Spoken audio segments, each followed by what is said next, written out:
வார்த்தைக்கு நேராக நாம் கடந்து செல்லலாம். எடுத்துக்கொள்வோம். வேத புஸ்தகத்தில் வெளிப்படுத்தின விசேஷம் 11வது அதிகாரம், வெளிப்படுத்தின விசேஷம் 11வது அதிகாரம், அதனுடைய முதல் வசனத்தை வாசிக்கலாம். பின்பு கைக்கோளுக்கு ஒப்பான ஒரு அளவுகோல் என்னிடத்தில் கொடுக்கப்பட்டது. அப்பொழுது தேவதூதன் நின்று என்னை நோக்கி, நீ எழுந்து தேவனுடைய ஆலயத்தையும் பலிபீடத்தையும் அதில் தொழுது கொள்ளுகிறவர்களையும் அளந்து பார். இந்த அதிகாரத்தில் நீங்கள் பார்க்கும் பொழுது திவ்ய வாசகனாகிய யோவானை நோக்கி தேவதூதன் சொல்லக்கூடிய ஒரு காரியத்தை தான் நம்ம பார்க்கிறோம். அதாவது அவன் கடந்து வந்து அவனை நோக்கி ஒரு கோலை அவனுடைய கையிலே கொடுத்து அவன் சொல்லுகிறான், நீ தேவனுடைய ஆலயத்தையும் பலிபீடத்தையும் அதில் தொழுது கொள்ளுகிறவர்களையும் அளந்து பார். அந்த பிக்சரை போடுங்க.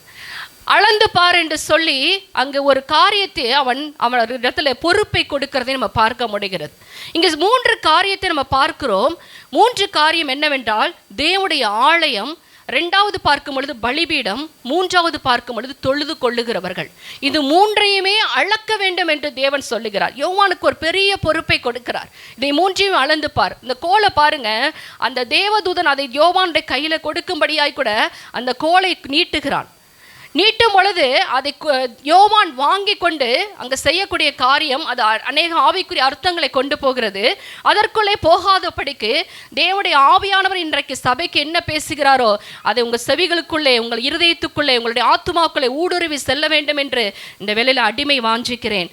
கர்த்தர் இங்கே சொல்லுகிறார் யோவானை பார்த்து, அதாவது தேவதூதன் மூலமாக, நீ உன் கையில் இருக்கிற அந்த கோலை கொண்டு தேவனுடைய ஆலயத்தையும் அதில் தொழுது கொள்ளுகிறவர்களையும் பலிபீடத்தையும் அளந்து பார் என்று சொல்லுகிறார். போதும்பா. 3 காரியத்தை நாம் சொல்லப்பட்டிருக்கிறது. இதில் 3 காரியத்தில் நீங்கள் பார்க்கும் பொழுது தேவனுடைய ஆலயம் என்று முதலாவது பார்க்கிறோம். வேதத்தில் புதிய ஏற்பாட்டு காலத்தில் நாம் இருந்து கொண்டிருக்கிறோம். கிருபையின் காலத்தில் வாழ்ந்து கொண்டிருக்கிறோம். நமக்காக ஆண்டவராக இயேசு கிறிஸ்து இந்த பூமியிலே வந்து நமக்காக அவர் ரத்தம் சிந்தி இருக்கிறார், நமக்காக ஜீவன் கொடுத்திருக்கிறார். பழைய ஏற்பாட்டு பரிசுத்தவான்களுக்கெல்லாம் கிடைக்கக்கூடாத மகா பெரிய பாக்கியத்தை நமக்கு ஆண்டவராக இயேசு கிறிஸ்து தன்னுடைய ஜீவனை கொடுத்ததின் மூலமாய் சம்பாதித்து கொடுத்திருக்கிறார். ஹல்லேலூயா. தன்னுடைய சுய ரத்தத்தினாலே சம்பாதித்த சபை என்று சொல்லும்படியாய் கூட நாம் ஒவ்வொருவரையும் அவருடைய இரத்தத்துக்குள்ளாக, அவருடைய சர்வ சங்கமாகிய சரீரத்துக்குள் அவயவங்களாய் ஆண்டவராக இயேசு கிறிஸ்து இணைத்து வைத்திருக்கிறார். நாம் எவ்வளோ மிகப்பெரிய பாக்கியவான்கள் என்பதை நாம் அறிந்து கொண்டிருப்போமே, ஆனால் நம்முடைய வாழ்க்கை இப்படி இருக்காது. ஹல்லேலூயா. ஆண்டவருக்காக வாழ வேண்டும் என்கிற துடிப்பு, ஆண்டவருக்காக வாழ வேண்டும் என்கிற வைராக்கியம், ஆண்டவருக்காக எதையாவது சாதிக்க வேண்டும் என்கிற ஒரு இருதயத்தில் அனாதி தீர்மானம் நமக்குள்ளே உண்டாகிவிடும். அந்த அளவிற்கு ஆண்டவராக இயேசு கிறிஸ்து யாருமே செய்ய முடியாத காரியத்தை நமக்காக செய்திருக்கிறார். பழைய ஏற்பாட்டு பரிசுத்தவான்கள் எல்லாம் இந்த இயேசுவுக்காக ஏங்கினார்கள். ஹல்லேலூயா. ஆபிரகாமை குறித்து சொல்லப்பட்டிருக்கிறது, அவனெல்லாம் ஏங்கினானாம். அண்ணன் ஈசாக்கு, யாக்கோப்பு, முற்பிதாக்கள் எல்லாரையும் பார்க்கும் பொழுது இந்த காரியம் மறைக்கப்பட்டிருந்த ரகசியமாய் வைத்திருந்தார் தேவன். அந்த ரகசியத்தை உங்களுக்கும் எனக்கும் கொடுக்கும்படியாய் கூட ஆண்டவராக இயேசு கிறிஸ்துவை இந்த பூமியிலே மனுஷகுமாரனாய் அனுப்பி கொடுத்து நம்மை மீட்டெடுத்திருக்கிறார் நம்முடைய பிதாவாகிய தேவன். ஹல்லேலூயா. பழைய ஏற்பாட்டில் நாம் பார்க்கும் பொழுது அங்கு தேவனை தொழுது கொள்ளக்கூடிய காரியங்களை நாம் பார்க்க முடியும். நமக்கு நல்லா தெரிந்திருக்கிறது போல தேவனாகிய கர்த்தர் அவர் வானத்தையும் பூமியையும் சமுத்திரத்தையும் அண்ட சராசரங்களையும் தன்னுடைய வார்த்தையை கொண்டு சிருஷ்டித்தார். ஆனால் மனிதனை சிருஷ்டிக்கும் போதோ அவர் வார்த்தையை கொண்டு சிருஷ்டிக்கவில்லை. தன்னுடைய சாயலாகவும் தன்னுடைய ரூபத்தின் படியாகவும் மனுஷனை உண்டாக்குவோமாக என்று சொல்லி அவருடைய சாயலிலே நம்மை உண்டாக்கி வைத்திருக்கிறார். ஹல்லேலூயா. ஆதியாகம புஸ்தகம் 1வது அதிகாரம் 26வது வசனத்திலே அதை நம்ம வாசிக்க முடியும்.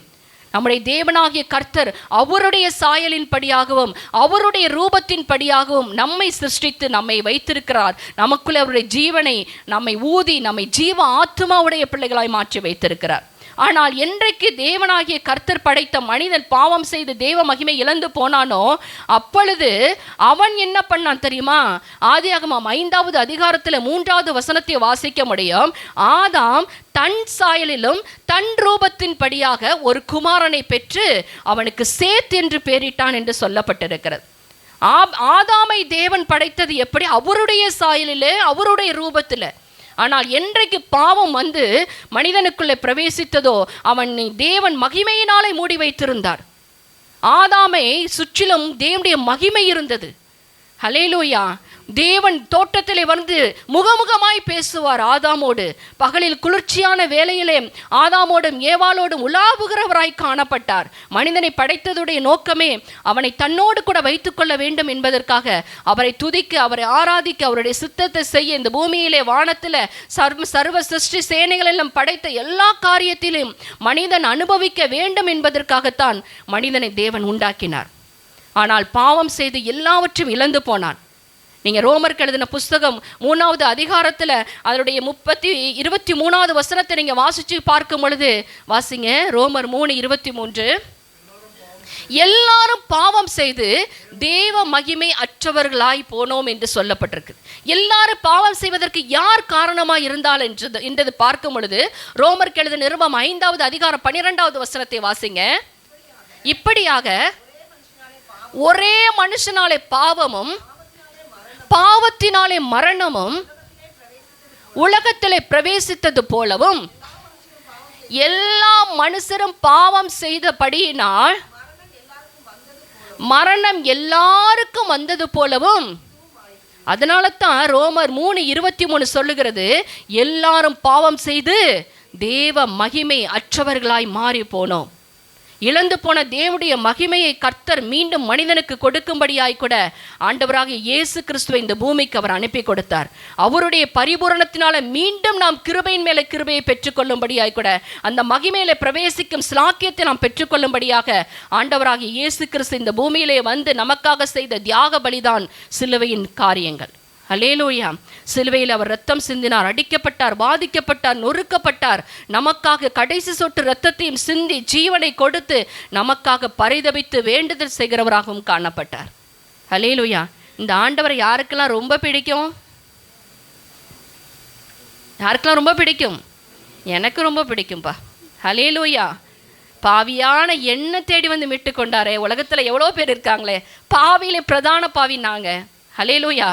மிக மிக மோசமானவள் நான் வாழ்ந்தவள். நான் பாவத்தில் யாருக்குமே என்னை பிடிக்காது. அந்த மாதிரி வாழ்ந்த ஒரு என்னை தேடி வந்து மீட்டு கொண்டு அவருடைய பிள்ளையாய் மாற்றி ஒவ்வொரு நாளும் கிருபை தந்து, இரக்கம் தந்து, அன்பு பாராட்டி, மகிமையினால் முடிசூட்டி, இன்னும் அவருடைய வல்லமை சத்துவத்தின் பலனினால் நிரப்பி அவருடைய பிரசன்னத்துக்குள்ளாக கொண்டு வந்து அவருக்காக ஊழியம் செய்யும்படியாய் கூட அவருடைய ஸ்தானத்தில் இந்த பூமியில நிறுத்தி அவருடைய சித்தத்தை செய்யும்படியாக ஒவ்வொரு நாளும் என்னை நடத்தி கொண்டிருக்கிறார். அதே ஆண்டவர் உங்களையும் நடத்தி கொண்டிருக்கிறார். ஹல்லேலூயா. ஆமென். அவர் எவ்வளவு நல்ல தேவன் தெரியுமா? அப்படியாய் கூட தேவன் இந்த பூமியிலே அவர் இழந்து போன மகிமையை மீண்டும் மனிதனுக்கு கொடுக்கும்படியாக அவர் வாஞ்சித்தார்.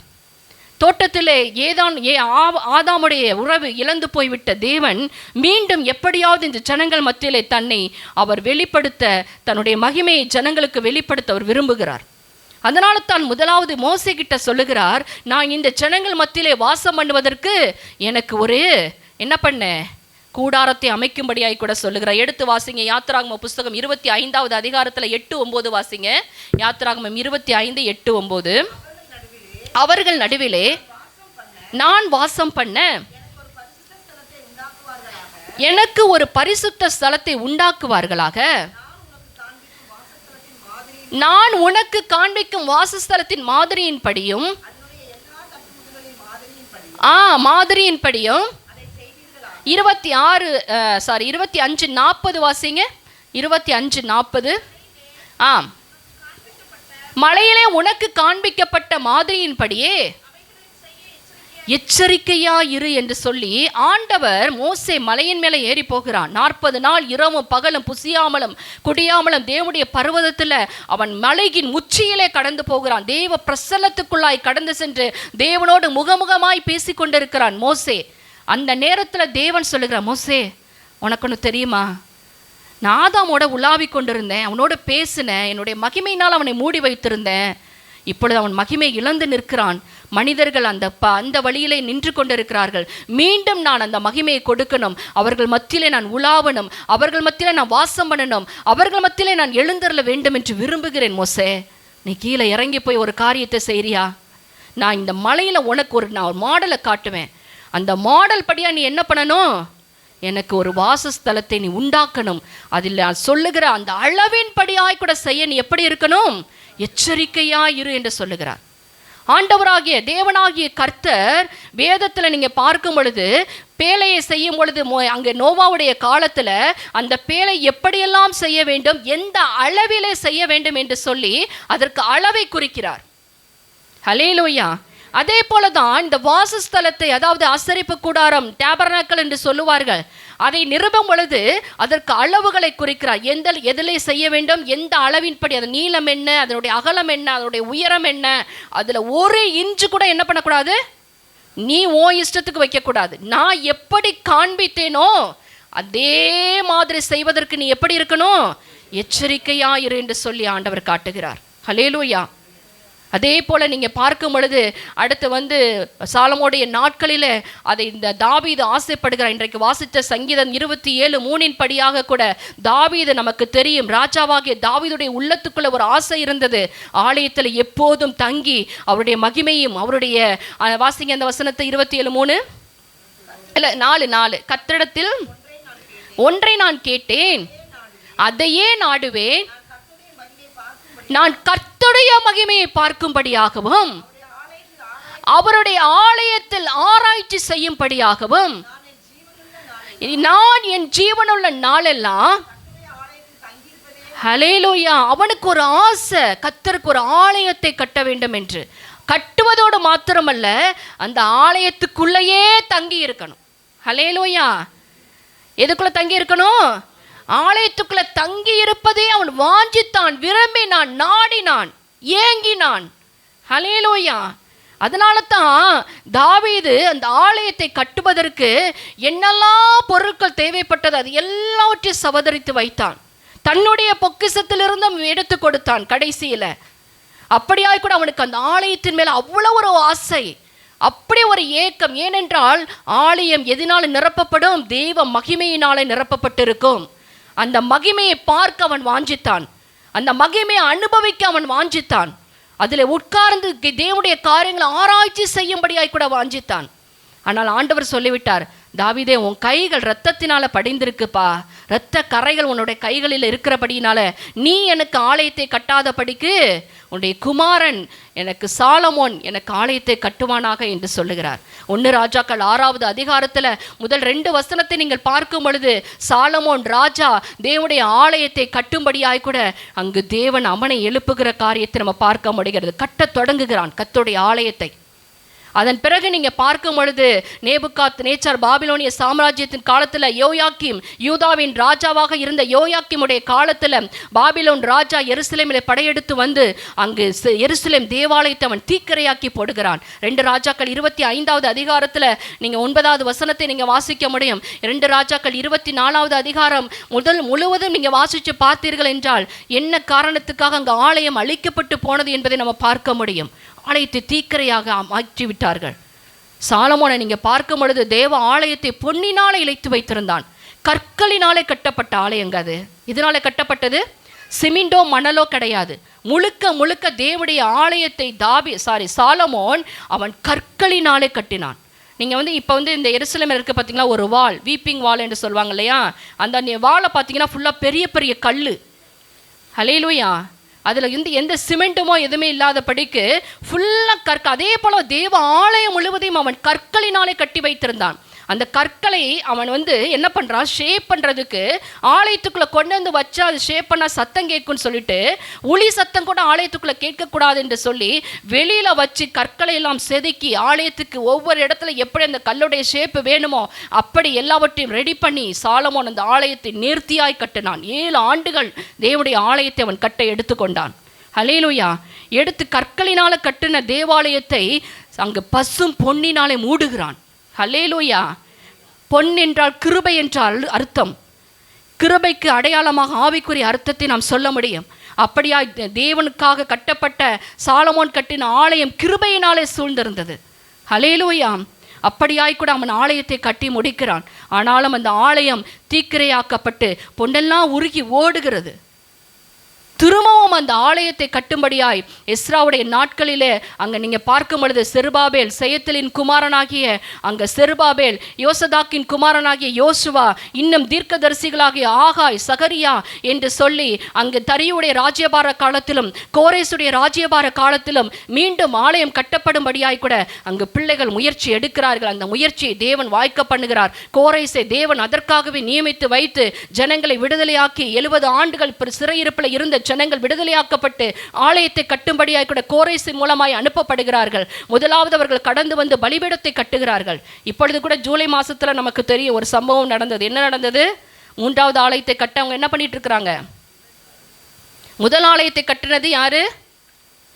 சாலமோன். 2வது ஆலயத்தை கட்டினது யாரு? தெரியாது. யார் கட்டினா 2வது ஆலயத்தை? இடிந்து கடந்தது செருபாபேல். யார் கட்டினா? செருபாபேல். யோசதாக்கின் குமாரனாகிய யோசுவா, ஆகாய் தீர்க்கதரிசிகள் இருந்து உற்சாகப்படுத்துகிறார்கள். யாருடைய ஆவியெல்லாம் தேவன் எழுப்பினாரோ அவர்களெல்லாம் கடந்து வந்து அந்த ஆலயத்தை கட்டுகிறார்கள். இதெல்லாம் நீங்கள் வேதத்தில் பார்க்க முடியும். நான் ரொம்ப இன்னும் மெசேஜுக்குள்ளே போகலை. அப்படியாய் கூட அந்த ஆலயம் கட்டப்படுகிறது. 2வது ஆலயம் அதுவும் வந்து அழிக்கப்பட்டு போய்விட்டது. யூதர்களுக்கு அவர்களுடைய உயிரே எதுதான்? ஆலயம்தான். அதனால தான் இந்த ஆலயத்தை மீண்டும் கட்ட வேண்டும் என்று சொல்லி அவர்கள் பிரயாசப்படுகிறார்கள். மீண்டும் இயேசுடைய நாட்களில் கிபி AD 70 தீத்துராயன் கடந்து வந்து அவன் எல்லாவற்றையும் மீண்டும் இயேசு கிறிஸ்துவ நாட்களில் இருந்த ஆலயத்தை அவன் இழுத்து போடுகிறான். ஆண்டவர் சொன்னார் மத்தேயு 24வது அதிகாரத்தில், ஒரு கல்லின் மேல் ஒரு கல் இராதபடிக்கு இது எல்லாம் என்ன ஆகும்? இடிக்கப்பட்டு போகும் என்று சொன்னது போல AD 70 தீத்துராயன் அங்கே ராயன் வந்து அதை அழித்து போடுகிறத நம்ம பார்க்க முடிகிறது. அதன் பிறகு அந்த இடத்துல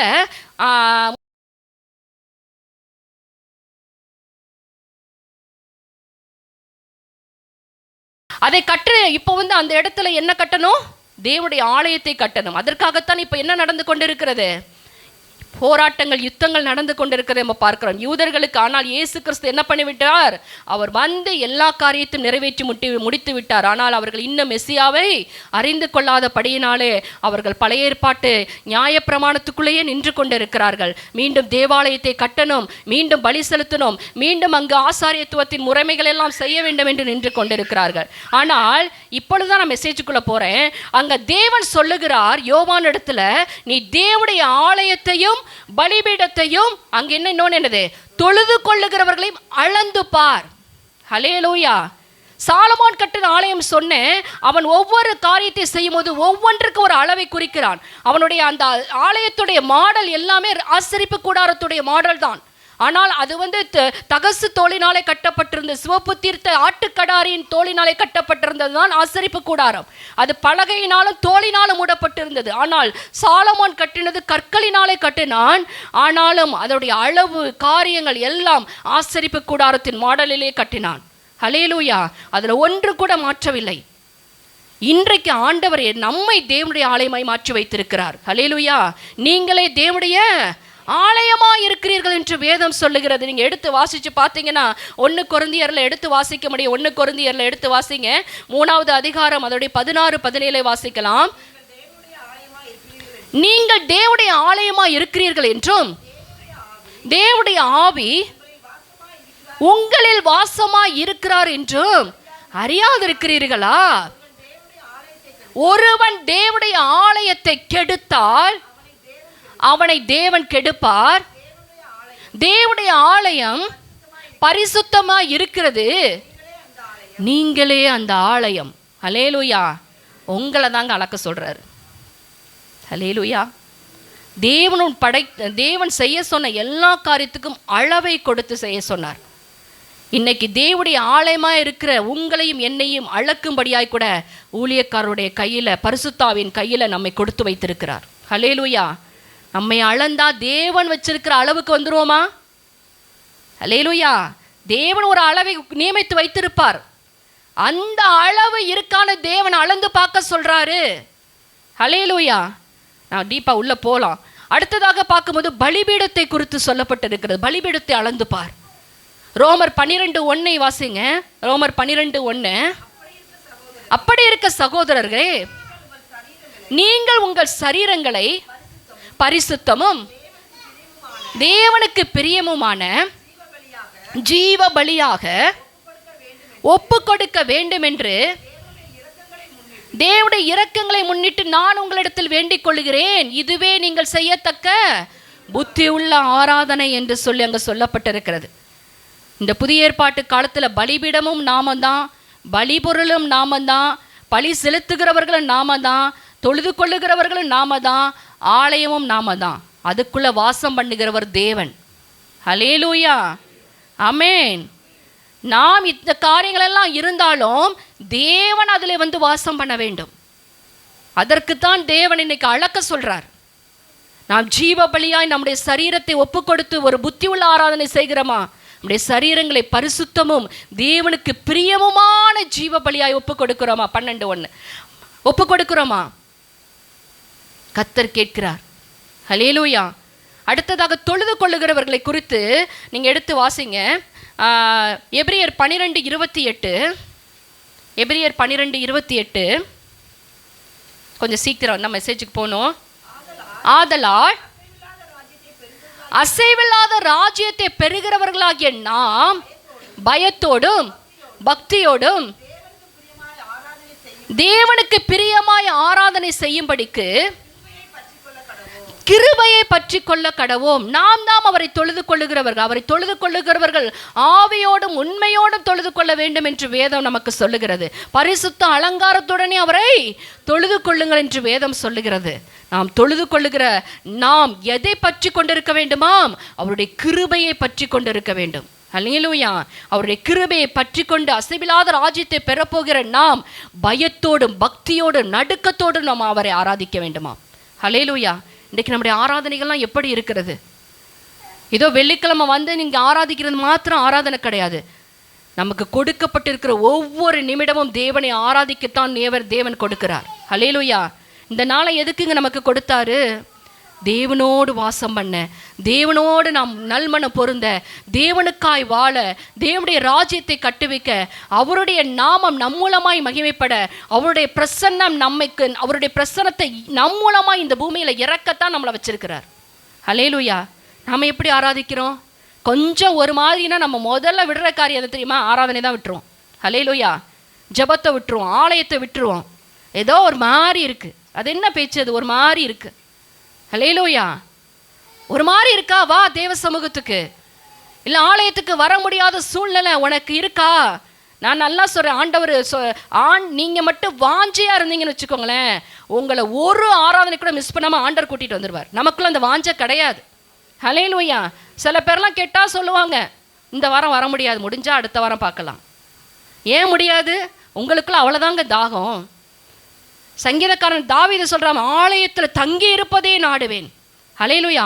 1000 நாளை பார்க்கலாம் தேவனுடைய பிரகாரங்களில் ஒரு நாள் செல்லும் ஒரு நாள் நல்லது. ஆகாமிய கூடாரங்களில் வாசமாய் இருப்பதை பார்க்கலாம் தேவனுடைய வாசஸ்தலங்களில் நான் தங்கி இருப்பதே வாஞ்சிக்கிறேன் என்று சொன்னவன். ஹல்லேலூயா. அவருடைய வாசஸ்தலத்தை தங்கி இருப்பதை நான் தெரிந்து கொண்டேன் என்று சொல்லுகிறான். அவன் தெரிந்து கொண்ட இடம் தேவனுடைய வாசஸ்தலம், தேவனுடைய பிரசன்னம். அதற்கு நம்ம ஒரு நாள் ரெஸ்ட்ரிக்ஷன் கொடுக்கவே, நம்ம தாங்க ரெஸ்ட்ரிக்ஷன் கொடுக்குறோம். ஹல்லேலூயா. தேவன் நம்மை படைத்து வைத்திருக்கிற நோக்கம் அவரை ஆராதிக்க. ஹல்லேலூயா. நம்மை தேவனுடைய ஆலயமாக பார்க்குறாருன்னா பார்த்துக்கோங்களேன், உலகத்தில் வேறு யாருமே இல்லையா? எவ்வளவோ நல்லவங்க இருக்கிறாங்களே, எவ்வளவோ வந்து என்ன சொல்கிறது, சன்மார்க்கர்கள் இருக்கிறார்களே. சன்மார்க்கர்கள் என்றால் நல்ல அவங்க வாழ்க்கையில் பார்த்திங்கன்னா எல்லாம் பர்ஃபெக்டாக இருப்பாங்க. பாவம் செய்ய மாட்டாங்க, மற்றவங்களுக்கு துரோகம் செய்ய மாட்டாங்க, குடிக்க மாட்டாங்க, பொண்டாட்டி அடிக்க மாட்டாங்க, இன்னும் வந்து களவு செய்ய மாட்டாங்க, சன்மார்க்கமாய் வாழுவார்கள். அவங்கள தேடி கொண்டு வச்சு ஆராதிக்க வைக்கலாமே ஆண்டவர். நம்மளை கொண்டு வச்சு ஆராதிக்க வைக்கிறார். நம்ம என்ன அவ்வளோ நல்லவங்களா, அவ்வளோ பரிசுத்தவான்களா? நம்ம ஆராதனைக்கு வரத்துக்கே ஒரு ஆப்ஷன் வைக்கிறோமே. ஹல்லேலூயா. ஆண்டவரை யாரெல்லாம் 2வது இடத்துக்கு கொண்டு போகிறோமோ அவங்களோட வாழ்க்கையில் நல்லா ஒரு கொஸ்டின் மார்க் போட்டு வச்சுக்கோங்க. ஹல்லேலூயா. ஆண்டவர் எப்போதும் நாம் முன்னாடி வைக்க வேண்டும்.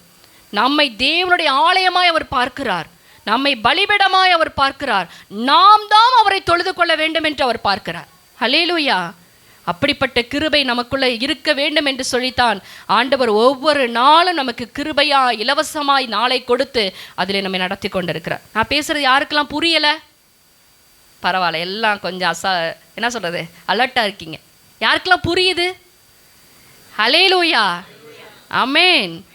தேவன் நம்மை படைத்ததுடைய நோக்கம் அவரை ஆராதிக்க. இந்த ஜனத்தை எனக்கென்று ஏற்படுத்தினேன், இவர்கள் என் துதியை சொல்லி வருவார்கள். தேவன் எப்படிப்பட்டவர் என்றால் அவர் மகிமையானவர். ஆமென். அவருக்கு பல நாமங்கள் வேதத்தில் சொல்லப்பட்டிருக்கிறது.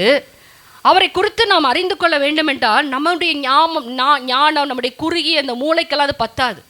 அவர் அனந்த ஞானம் உள்ள தேவன். ஹல்லேலூயா. அவர் ஆதி, அவர் அந்தம், அவர் அல்ஃபா, அவர் ஒமேகா, அவர் முந்தினவர், அவர் பிந்தினவர். ஹல்லேலூயா. அவர் சகலவையும் படைத்த தேவன், சர்வ வல்லவர், சர்வ வியாபி, எங்கும் நிறைந்திருக்கிற கர்த்தர் சொல்லிக்கொண்டே போகலாம். அவர் மகத்துவமும் பயங்கரமுமான நாமத்தை உடையவராய் இருக்கிறாராம். அவருடைய நாமத்தை தொழுது கொள்ளுகிறவர்கள் பயத்தோடு பக்தியோடு தொழுது கொள்ள. ஏன் தெரியுமா? அவருடைய நாமம் அத்தனை பரிசுத்தம் உள்ளது. அவர் பரிசுத்தர். ஹல்லேலூயா. நான் சொன்னேன் இல்லையா, தேவனுடைய ஆலயம், பலிபீடம், இன்னும் தொழுது கொள்ளு, இது மூன்றுக்குமே ஒரே பிரமாணத்தை தேவன் கொடுத்தார். ஆலயத்துடைய பிரமாணம் பரிசுத்தம், பலிபீடத்துடைய பிரமாணம் பரிசுத்தம், தொழுது கொள்ளுகிறவருடைய பிரமாணம் பரிசுத்தம். ஆமென். ஏனென்றால் அதற்குள்ளே வந்து தங்கி வாசம் பண்ணுகிற தேவன் மகா பரிசுத்தருங்க. ஹல்லேலூயா. அதனால தான் மூன்றுக்குமே ஒரே பிரமாணத்தை தேவன் வைக்கிறார், பரிசுத்தம் என்கிற பிரமாணத்தை. ஹல்லேலூயா. தேவனுடைய மகிமை அந்த ஆலயத்தை நிரப்ப வேண்டும் என்று அவர் விரும்புகிறார். நாம் தேவனுடைய மகிமையை இந்த சரீரத்தில் உணர்கிறோமா? தேவ பிரசன்னத்தை உணர்கிறோமா? யாரெல்லாம் அப்படி உணர்ந்து கொண்டு இருக்கிறோம்? இந்த நாட்களில் நம்மை நாமே கேட்டுக்கொள்ள வேண்டிய கேள்விகள். ஏதோ வருகிறோம், போகிறோம், ஏதோ கூப்பிட்றாங்க, நேரம் கிடைச்சா போய் உட்காந்துட்டு வருவோம். இல்லை நம்முடைய காரியங்களுக்காக ஆண்டவரை தேடி வருகிறோமா? இல்லை தேவனை மகிமைப்படுத்த, ஆண்டவரை இந்த 6 நாள் என்னை காத்து கொண்டீங்க, 6 நாள் என்னை கண்டின் மணி போல் பாதுகாத்தீங்க. எங்கெங்கேயோ உலகத்தில் இயற்கையின் சீற்றங்கள்லாம் நடக்குது ஆண்டவரை. கொள்ளை நோயினால் ஒரு கூட்டம் மாறிக்கொள்ள போகிறாங்க, யுத்தத்தினால ஒரு கூட்டம் சாவுது. ஆனால் என்ன நீங்கள் சுகத்தோட பலனோடு பத்திரமா பாதுகாத்தீங்களே, உங்களுக்கு நன்றி சொல்ல சபையாரோடு கூடி நான் ஆராதிக்க வர்றேன் ஆண்டவரை. ஹல்லேலூயா. அப்படி உற்சாகமாக வரோமா? ஆமென். எத்தனை சேர் காலியாக கிடக்கு, இதுக்கெல்லாம் யார் காரணம்? நான் மட்டும் நான் போகிறதே பெரிய காரியம், இதில் அடுத்தவங்களை கூட்டிகிட்டு வரதா? ஹல்லேலூயா. ஆமென். ஒரு சேர் காலியாக கிடந்தால் அழுதுட்டு போனோம், ஆண்டவரே அடுத்த வாரம் இந்த சேர் காலியாக இருக்கக்கூடாது ஆண்டவரை, வெளியில் இருக்கிற ஆத்துமாக்களை சபைக்குள்ளே கொண்டு வாங்க. ஆமென். அப்படிப்பட்ட ஒரு தாகம், ஏக்கம் நமக்குள்ளே இருக்க வேண்டும். ஆத்துமாக்களை குறித்து நான் மட்டும் வந்து ஆராய்ச்சிட்டு போகக்கூடாது ஆண்டவரை. உம்முடைய மகிமையின் பிரசன்னத்துக்குள்ளே வெளியே இருக்கிற ஜனங்களும் வரணும் ஆண்டவரை. ஆமென். இங்கே பார்க்கும் பொழுது தேவனுடைய மகிமையினால தேவன் தன்னுடைய ஆலயத்தை அவர் நிரப்புகிறவராய் காணப்படுகிறார். 3 காரியம் நான் சொன்னேன், அதில் 3க்குமே பிரமாணம் என்னவென்றால் பரிசுத்தம். எசேக்கியேல் தீர்க்கதரிசன புஸ்தகம் 43வது அதிகாரம் அதனுடைய 12வது வசனத்தை வாசிங்க. ஆலயத்தினுடைய பிரமாணம் என்னவென்றால் மலை உச்சியின் மேல் சுற்றிலும் அதன் எல்லை எங்கும் மிகவும் பரிசுத்தமாய் இருக்கும். ஆலயத்துடைய பிரமாணம் என்ன? பரிசுத்தம் என்று எழுதப்பட்டிருக்கிறது. அடுத்து பலிபீடத்தை குறித்து யாத்ராகமம் 29வது அதிகாரம் 37வது வசனத்தை வாசிங்க. யாத்ராகமம் 29:37. 7 நாளளவும் பலிபீடத்திற்காக பிராயசித்தம் செய்து அதை பரிசுத்தமாக்க கடவாய். பலிபீடமானது மகா பரிசுத்தமாய் இருக்கும். பலிபீடத்தை தொடுகிறது எல்லாம் இது பலிபீடத்தை குறித்த பிரமாணம். ஹல்லேலூயா. பலிபீடம் எப்படிப்பட்டதா இருக்குமா? மகா பரிசுத்தமாய் இருக்கும். அடுத்ததாக தொழுது கொள்ளுகிறவர்களை குறித்து சங்கீதம் 29:2 வாசிக்கலாம். சங்கீதம் 29:2. கர்த்தருடைய நாமத்திற்குரிய மகிமையை அவருக்கு செலுத்துங்கள். பரிசுத்த அலங்காரத்துடனே கர்த்தரை என்ன பண்ண வேண்டுமா? தொழுது கொள்ள வேண்டும். சங்கீதம் 96:9 தான் சொல்லுகிறது. சங்கீதம் 96:9. பரிசுத்த அலங்காரத்துடனே கர்த்தரை தொழுது கொள்ளுங்கள். பூலோகத்தாரே நீங்கள் யாவரும் அவருக்கு முன்பாக நடுங்குங்கள். ஒரு காரியத்தை நான் சொல்லணும்னு ஆசைப்படுறேன். போன மாதம் கடைசி வாரங்களில் நான் ஜெபித்து கொண்டிருந்தேன். ஆண்டவரே உம்முடைய வார்த்தை என்ன ஜனங்களுக்கு கொடுக்க வேண்டும் என்று அப்பொழுதே நான் ஜெபிக்க ஆரம்பிப்பது என்னுடைய வழக்கம். ஒவ்வொரு நாளும் ஜெபத்தில் அதை கேட்பேன் ஆண்டவரிடத்தில். ஆண்டவரே நான் அப்பிரோஜனமானவள் ஆண்டவரே, எனக்கு ஒன்றும் தெரியாது, ஒரு ஞானமும் கிடையாது ஆண்டவரே, ஜனத்தின் மத்தியில் நீர் பேச வேண்டும். இந்த கடைசி நாட்களிலே நாங்கள் வந்து நிற்கிறோம் ஆண்டவரே. உங்கள் சத்தத்தை நாங்கள் கேட்கணும்ப்பா. உங்கள் இதய துடிப்பை நாங்கள் கேட்கணும் ஆண்டவரே. நீர் எதை வாஞ்சிக்கிறீரோ அதை நாங்கள் கேட்கணும் ஆண்டவரே. நீர் ஏன் தாமதிக்கிறீர் உம்முடைய வருகையை குறித்து என்பதை நாங்கள் அறிந்து கொண்டு இன்னும் நாங்கள் எங்களை சரிப்படுத்தி கொள்ளணும் ஆண்டவரே. உம்முடைய வார்த்தை என்னப்பான்னு கேட்கும் பொழுது வேத புத்தகத்தை திறந்த போது நான் வெளிப்படுத்தின விசேஷம் இப்போ படிக்கலை, ரோமர் தான் படித்து கொண்டு இருக்கிறேன். ஆனால் வேத புத்தகத்தை திறந்த போது என் கண்ணில் ஆண்டவர் இந்த வசனத்தை காட்டினார். வெளிப்படுத்தின 11:1 திரும்ப வாசி என்றார். ஒரு தடவை வாசித்தா எனக்கு புரியலை. ஓ, தேவதூதன் அளக்கிறானோ அப்படின்னு. திரும்ப வாசி என்றார். திரும்ப வாசிக்கும் பொழுது யோவானை அளக்க சொல்லுகிறார். திரும்ப வாசித்தேன். ஆண்டவரே, இது ஒருவேளை நீங்கள் 1000 வருட அரசாட்சியில் கட்டப்போகிற ஆலயத்தை குறித்து நீங்கள் எழுதி வைத்திருக்கீங்களா? என்னப்பா அந்த வசனத்துக்குள்ளே என்னப்பா வெளிப்பாடு? ஆண்டவர் சொன்னார், மகளே 3 காரியத்தை உத்துப்பார். இப்படியே நான் பெருமைக்கு சொல்ல, இதுதான் நடந்ததை நான் பேசிக்கொண்டிருக்கேன். நான் பலிபீடத்தில் நிற்கிறேன். ஹல்லேலூயா. ஆண்டவர் சொன்னார் 3 காரியத்தை மீண்டும் மீண்டும் என்னை படிக்க வைத்தார். தேவனுடைய ஆலயம், பலிபீடம், தொழுது கொள்ளுகிறவர்களை அளந்து பார் என்றார். ஏன் அளந்து பார்க்க சொல்கிறாருன்னு சொல்லிட்டு வேதத்தை அப்படியே நான் நீங்கள் என்ன வேணாலும் நினச்சிக்கோங்க. இந்த மெசேஜ் நான் எடுத்ததெல்லாம் நான் வேலை பார்க்கும் பொழுது, சமைக்கும் பொழுது, கூட்டும்போது, அமரும் போது, உட்காரும் பொழுது எடுத்த மெசேஜ். ஹல்லேலூயா. தேவன் என் சிந்தையிலே 1 மாத காலம் இதை போட்டுக்கொண்டே இருந்தார். ஹல்லேலூயா. ஒன்றாய் என்னை ஞாபகத்துக்கு கொண்டு வந்தார். ஆதாமை எப்படி படைத்தேன், அவனோடு எப்படி இருந்தேன், ஆசரிப்பு கூடாரத்தை ஏன் நிறவு சொன்னேன், எதற்கு அதுக்கு அளவை குளிக்க சொன்னேன், ஏன் சாலமோன் அப்படியாய் கூட கட்டுகிறார் என்று சொல்லி பல காரியங்களை என் மனதுக்குள்ளே கொண்டு வந்தார். இதெல்லாம் நான் நினச்சி கூட பார்க்கல. ஆனால் ஆண்டவர் கொண்டு வந்தார். வசனங்களையெல்லாம் கண்ணில் காட்டுகிறார். ஒவ்வொரு காரியத்துக்கும் காட்டிக்கொண்டு, ஏனென்றால் சபைக்கு என்ன தேவை என்பதை ஆவியானவர் சொல்ல துடிக்கிறார். ஹல்லேலூயா. எதையோ நம்ம உட்கார்ந்து பார்த்து கேட்டுக்கொண்டு இருக்கிறோம். அது மாத்திரமல்ல, இந்த உலகத்தில் நம்ம கண்கள் கீழேயே பார்த்து கொண்டு இருக்கிற, மேலே பார்க்க மறந்து விடுகிறது. ஹல்லேலூயா. பரலோகத்தை நோக்கி பார்க்க மறந்து விடுகிறது. இந்த உலகத்தில் என்ன நமக்கு கிடைக்கும், என் வாழ்க்கையில் இந்த பிரச்சனை எப்படி சால்வ் ஆகும், என்னுடைய காரியம் எப்படி மாறும் என்று சொல்லி இதிலேயே நம்ம சுற்றி வருகிறதுனால ஆண்டவருடைய வருகை தாமதித்து கொண்டிருக்கிறது. எனக்கு அன்பானவர்களே, ஆமென். நாம் செய்ய வேண்டியதை நாம் செய்யாத படிக்கு, நம்முடைய காரியத்தையும் நாம் சரிப்படுத்தாத படிக்கு ஏதோ வாழ்ந்து கொண்டிருக்கிறோம். வெந்ததை சாப்பிட்டு விட்டு விதி வந்தால் சாவோம் என்று வாழ்ந்து கொண்டிருக்கிறோம். அது தேவனுடைய இலக்கு அல்ல. ஆமென். தேவனுடைய நோக்கமெல்லாம் அவர் ஸ்தாபிக்க போகிற அவருடைய சாம்ராஜ்யத்தில் நீங்களும் நானும் ராஜாக்களாக இருக்க வேண்டும் என்பது.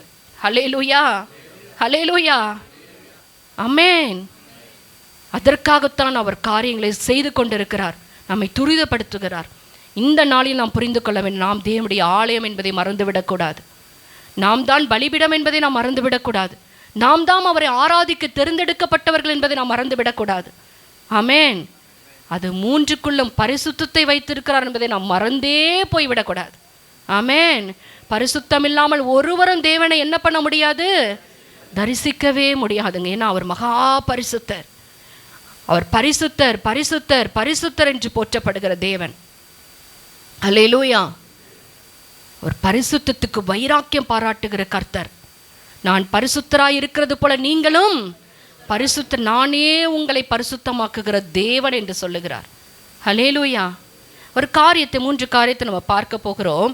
தேவன் என்னெல்லாம் செய்து கொண்டிருக்கிறார், எதெல்லாம் செய்ய வாஞ்சிக்கிறார் என்று. முதலாவது தேவனுடைய ஆலயத்தை குறித்து நம்ம பார்க்கலாம். நம்மை அவர் தேவனுடைய ஆலயம் என்று சொல்லுகிறார். இது எப்படி இருக்க வேண்டும், எப்படி இருக்கக்கூடாது என்பதை நாம் அறிந்து கொள்ள வேண்டும்.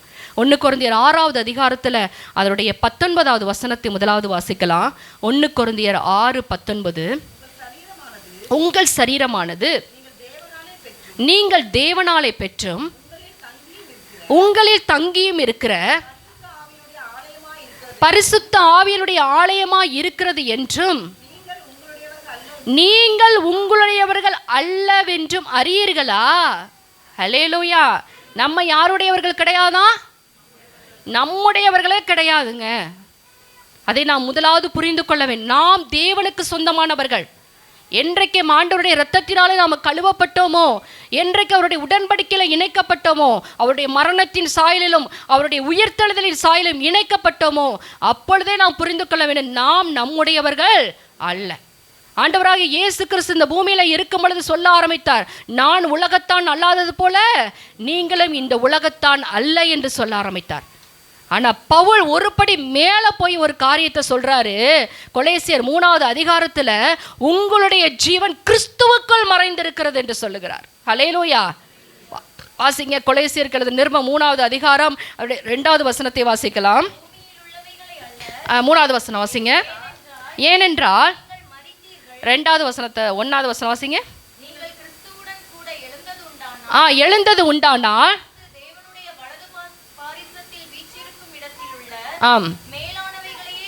2வது வசனம், பூமியில் உள்ளவைகளை அல்ல நாடுங்கள், ஏனென்றால் ஆமே நீங்கள் மரித்தீர்கள், உங்கள் ஜீவன் கிறிஸ்துவுடனே தேவனுக்குள் மறைந்திருக்கிறது. என்ன சொல்ல வர்றார் பவுல்? நீங்க உங்களுடையவர்கள் அல்லவே அல்லப்பா. ஆமென். உங்களுக்குள்ள ஜீவனை வைத்தவர் அவர்தான். அந்த ஜீவன் இப்போது எங்க மறைந்திருக்கிறது? எப்படி பிதாவானவருடைய வலது பாரிசத்தில் ஆண்டவராகிய இயேசு கிறிஸ்து வீற்றிருக்கிறாரோ அந்த இடத்துல அவருக்குள்ள நம்முடைய ஜீவனை மறைத்து வைத்திருக்கிறார். ஹல்லேலூயா. நம்ம ஜீவன் பரலோகத்தில் கிறிஸ்துவோடு கூட மறைந்திருக்கிறது. ஆமென். அப்ப எந்த அளவுக்கு இந்த சரீரத்தை நம்ம பரிசுத்தமா காத்துக்கொள்ள வேண்டும். ஹல்லேலூயா. நீங்க மேல வாசிங்க, 1 கொரிந்தியர் 6வது அதிகாரத்துல 17 வாசிங்க.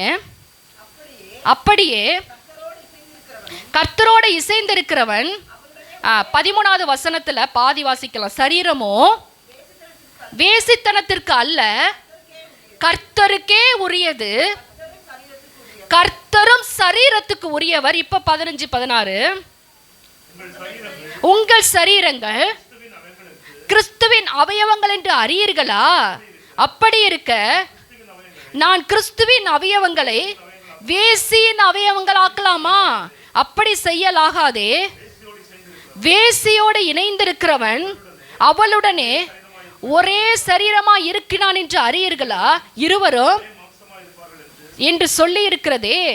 அப்படியே கர்த்தரோடு இசைந்திருக்கிறவனும், ஹல்லேலூயா, நாம் கர்த்தரோடு இசைந்திருக்கிறோமா உலகத்தோடு இசைந்திருக்கிறோமா? வேசி என்றால் நீங்க அப்படி எடுத்துக்கொள்ளணும், உலகம் என்கிற அர்த்தம். ஹல்லேலூயா. நாம் கர்த்தரோடு இசைந்திருக்கிறோமா உலகத்தோடு இசைந்திருக்கிறோமா? நீங்க தான் முடிவு பண்ணணும். ஆமென். கர்த்தரோடு இசைந்திருப்பீர்களே, ஆனால் உங்கள் சரீரம் உங்களுக்கு உரியது அல்ல, அது கர்த்தருக்கே உரியது. ஆமென். அந்த சரீரத்தை நாம் எப்படி காத்துக்கொள்ள வேண்டும்? பரிசுத்தமாய் காத்துக்கொள்ள வேண்டும். ஆமென். ஏனென்றால் இது தேவனுடைய ஆலயமா. ஒருவன் என்னுடைய ஆலயத்தை கெடுத்து போட்டால் நான் அவனை கெடுத்து போடுவேன் என்று தேவன் சொல்லுகிறார். ஹல்லேலூயா. ஆண்டவர் நமக்கு நேரங்களை கொடுக்கிறார், வாய்ப்புகளை கொடுக்கிறார், சந்தர்ப்பங்களை கொடுக்கிறார். மகனே மகளே, இன்னைக்காவது நீ ஒன்றை புரிந்து கொள்ளுவியா? ஆமென். நீ தான் என்னுடைய ஆலயங்கிறத நீ புரிந்து கொள்ளுவியா? உன்னுடைய சரீரம் உனக்குரியது அல்ல, அது எனக்குரியது என்பதை நீ புரிந்து கொள்ளுவியா? ஆமென். நம்ம உணர்கிறோமா? ஏதோ வாழ்ந்து கொண்டு இருக்கிறோம், ஏதோ நேற்று போயிடுச்சு, அப்பா இந்த நாள் எப்படியாவது போயிடணும், எப்படா சாயங்காலம் வரும், எப்படா நைட்டு வரும், தூங்கிட்டு காலையில் இருந்திருக்கு, எப்படா காலையில் விடியும், இப்படியே வாழ்ந்து வாழ்ந்து வாழ்ந்து வாழ்ந்து ஒவ்வொரு நாளையும் நம்ம விரயமாக்கி கொண்டு இருக்கிறோம். ஆண்டவர் கொடுக்குற ஒவ்வொரு நேரத்துக்கு அவர் கணக்கு கேட்பாருங்க. எவனிடத்தில் அதிகமாய் கொடுக்கப்பட்டதோ அவனிடத்தில் அதிகமாய் கணக்கு கேட்பாராம். ஆமென். நம்ம அவரிடத்துல அதிகமான கிருபையை பெற்றிருக்கிறோம். அது இல்லை என்று யாராலுமே சொல்ல. நாம் நிர்மூலமாகாமல் இருப்பது அவருடைய கிருபை. அந்த கிருபைக்கு கணக்கு கேட்பார். அந்த கிருபையை போக்கடிச்சோமா இல்லை கிருபையில் வளர்ந்துருக்கிறோமா? பொய்யான மாயை பின்பற்றி தங்களுக்கு வரும் என்ன சொல்றாங்களா, பலனை போக்கடிக்கிறார்கள். யோனா சொல்றார், பேதுரு எழுதி வச்சிருக்கார், கிருபையில வளருங்க, கர்த்தர் கிருபை கொடுக்கிறாரு, வளருங்க. பவுல் தீமோத்தி கிட்ட சொல்றாரு, தீமோத்தியே நீ கிருபையில பலப்படு. ஆமென். கிருபையில என்ன பண்ணுப்பா? பலப்படு பலப்படு, வளர்ந்துரு வளர்ந்துரு சொல்லிட்டு பேதுரு சொல்றார். ஏன்னா அவர் கொடுத்த கிருபைக்கு கணக்கு கேட்க போறார். ஆமென். நாம் தேவனை அன்புள்ளவர்களாக மாத்திரம் பார்த்துக்கிட்டே இருக்கிறோங்க. ஒரு புறத்தை மாத்திரம் நாம் பார்க்கிறோம். நம்ம வாசிச்சோமே எபிரேயர்கள் நிருபம் 12வது அதிகாரத்தில் 29வது வசனத்தை நீங்கள் அதுக்கு கீழே வாசிச்சு பார்த்தீங்கன்னா தேவன் எப்படி இருக்கிறாரா? அவர் பட்சிக்கிற அக்கனியாக இருக்கிறாராம். ஹல்லேலூயா. நாம் வேதத்தில் சில வார்த்தைகளை நம்ம ஒமிட் பண்ணிடுறோம். இது எனக்கு இல்லை, வெறும் வாக்குத்தத்தத்தை மட்டுமே பிடிச்சுக்கிட்டு ஆண்டவருடைய கட்டளைகளையும் எச்சரிப்பையும் விட்டு விடுகிறோம். அல்லேலூயா. ஆண்டவர் ஒரு வாக்குத்தத்தத்தை கொடுக்கிறாருன்னா அதுக்கு மேலே கட்டளை, அதுக்கு கீழே எச்சரிப்பு. வாக்குத்தத்தத்தை பெற்றுக்கொண்டாலும் நாம் எச்சரிக்கையாக இருக்க வேண்டும். ஆமேன். வாக்குத்தத்தத்தை சுதந்திரத்துக் கொள்ள கட்டளையை பின்பற்ற வேண்டும். அதனால தான் கட்டளை, வாக்குத்தத்தம், எச்சரிப்பு மூன்றையும் ஆண்டவர் வைக்கிறார். ஆனால் நம்ம என்ன பண்ணுறோம் தெரியுமா? நடுப்புற உள்ளதை மாத்திரம் பிடிச்சுக்கிறோம். ஆண்டவரை இது எனக்கு இல்லைப்பா சித்ராவுக்கு, அப்பா இது எனக்கு இல்லைப்பா பாஸ்டருக்கு. ஹல்லேலூயா. ஆமேன். ஹல்லேலூயா. கர்த்தர் நம்மை நோக்கி பார்க்கிறது எதற்கென்றால் நம்மிலே அவர் மகிமைப்பட விரும்புகிறார். ஆமேன். எங்கேயோ போய் அவர் மகிமைப்பட விரும்பலை. யாரோ கட்டி வைக்கிற பெரிய பெரிய கோடி கணக்கில் கட்டுற ஆலயத்தில் அவர் தங்கி வாசம் பண்ண விரும்பலை. நீங்கள் நான் நமக்குள்ள அவர் தங்கி வாசம் பண்ண விரும்பி கொண்டிருக்கிறார். இந்த ஆலயத்தை நாம் எப்படி காத்துக்கொள்ள வேண்டும்? பரிசுத்தமாய் காத்துக்கொள்ள வேண்டும் என்று தேவன் சொல்லுகிறார்.